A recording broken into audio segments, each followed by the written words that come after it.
Greetings to the 12 tribes of the children of Israel.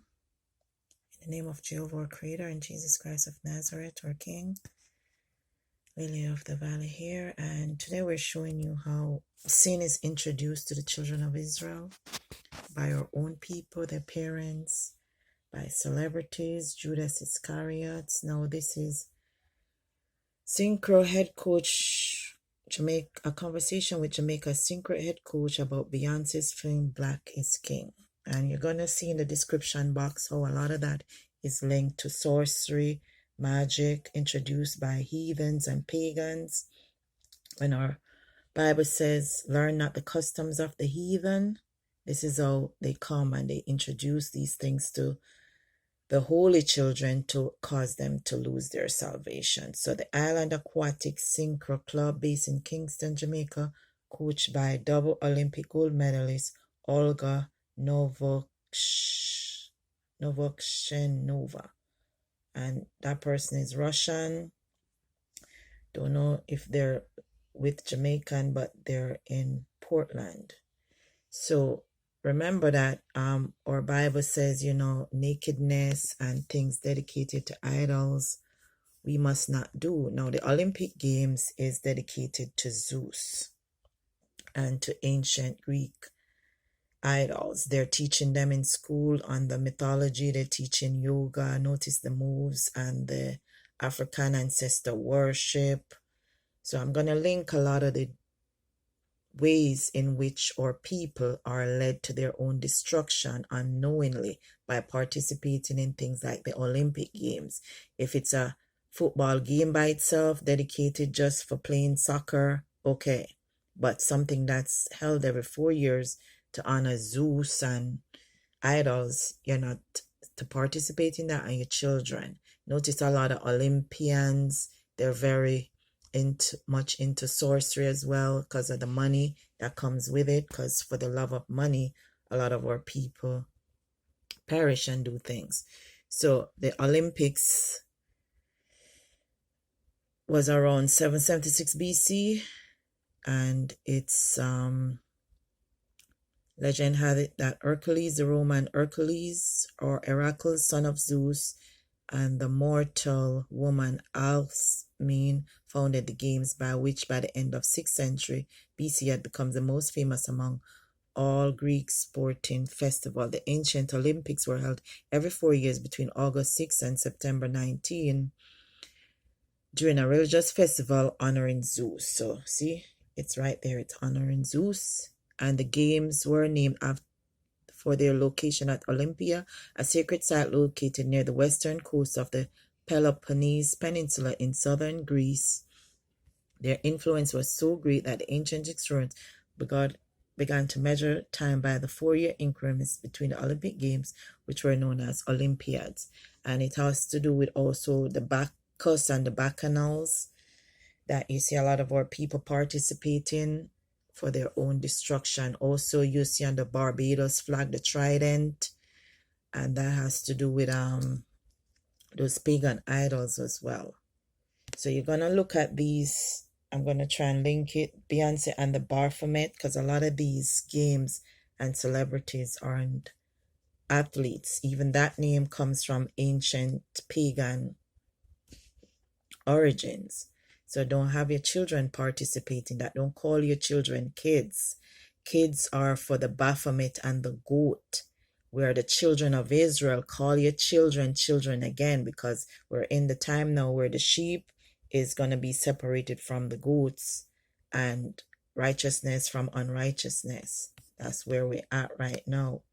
So where it comes from, including how it ties in with things like the Southern Poverty Law Center, the Japhetites in Genesis 10, who are calling themselves Jews now, and they're Japheth's children.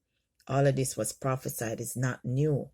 So 2 Maccabees 6 verse 2, they were polluting the temple of the Most High. And that's how they pollute the children of Israel with these games and these nakedness and dancehall and the music and the food and everything degenerate. They think they're doing good for their children, but they're actually leading them into hell where the demons are, and there's no forgiveness for the demons and the people who promote demonic activity in the earth. So 2 Maccabees 6 verse 2, and to pollute it, also the temple in Jerusalem, to call it the temple of Jupiter Olympius, and that in Garizim, the Jupiter, the defender of strangers, as they did that dwelt in the place. So not long after this, the king sent an old man of Athens to compel the Jews to depart from the laws of their fathers and not to live after the laws of God, and to pollute also the temple in Jerusalem, and to call it the temple of Jupiter Olympius, and that in Garizim, of Jupiter, the defender of strangers, as they did desire that dwelt in the place. The coming in of this mischief was sore and grievous to the people, for the temple was filled with riot and reveling by the Gentiles, who dallied with harlots and had to do with women within the circuit of the holy places, and besides that brought in things that were not lawful. The altar was also defined with profane things that the law forbid it. So they were doing that, and that's the same thing they're doing in Jamaica now, in America. Everywhere the children of Israel are, they come and profane it. You got to read the protocols of the elders of Zion and see how they do that in the earth, bit by bit, place by place. Neither was it lawful for a man to keep Sabbath days or ancient fasts, or to profess himself to be a Jew. Now notice how many of them come and telling us we're not Jews, we're not Israelites, we're not this, we're not that. And we are the children of Israel with the culture of the Bible from Genesis to Revelation. They don't have it. They're listed as Gentiles in Genesis 10 verse 1 to 6. The Ashkenazim and so on, the Grecians and the children of Japheth, who became linked with Edom. You can read the book of Jasher, the rape of the Sabine women. You can look at Trump, king of Edom. You can look at their culture. It's based out of Europe, nothing close to what the children of Israel did.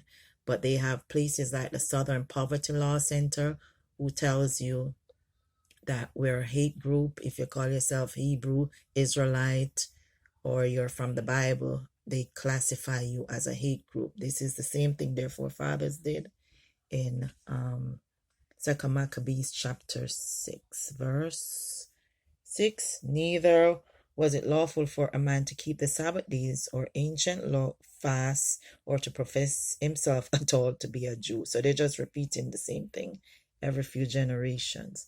And in the day of the king's birth every month, they were brought by bitter constraint to eat of the sacrifices. And when the fast of Bacchus was kept, the Jews were compelled to go in procession to Bacchus carrying ivy. Notice Beyonce baby is Ivy, and she does a lot of those dances to Baphomet, and also the Bacchanals that are from Barbados, the Nottingham Carnival, all those things the children of Israel were doing back then, they're still doing it now. And if they don't repent, these carnivals and Bacchanals and nakedness, they're going to perish with the people who join them.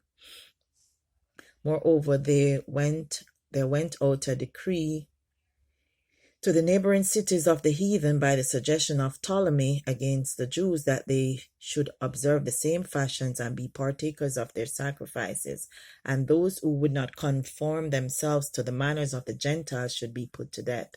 Then might a man have seen the present misery. For there were 2 women brought who had circumcised their children, whom they had openly led around the city, and the babies hanging at their breasts, they cast them down headlong into the wall. So those of our forefathers who were practicing the laws, they killed them. Just like yesterday, the Black Lives Matter now burning Bibles, persecuting the Christians worldwide. You see in Nigeria, Ethiopia, you see the Islamists doing